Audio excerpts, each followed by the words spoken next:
Nahuli kam ang pananakal sa isang grade 6 student ng kapwa niya estudyante sa isang paaralan sa Bugasong Antique.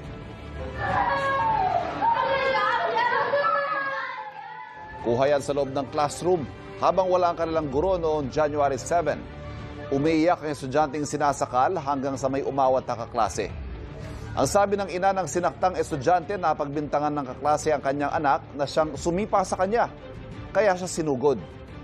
Na-dislocate daw ang kaliwang siko ng kanyang anak na ngayon nakakonfine sa ospital at kailangang operahan. Nagbigay ng financial assistance ang pamunuan ng paaralan na nausahan na ospital na estudyante. Iniimbestigahan naman ng pulisya ang insidente. Nakatakda rin mag-usap ang mga magulang ng dalawang estudyante.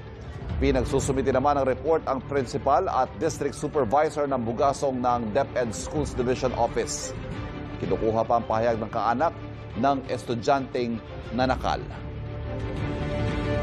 Conduct or administer a psychological first aid sa bata sa mga bata, hindi lang ang biktima kundi ang iban pa nga mga bata nga involved. Nakandakon sila ng lecture sa grade 6 pupil sa amuman nga seksyon na nag-lecture sila sa anti-bullying.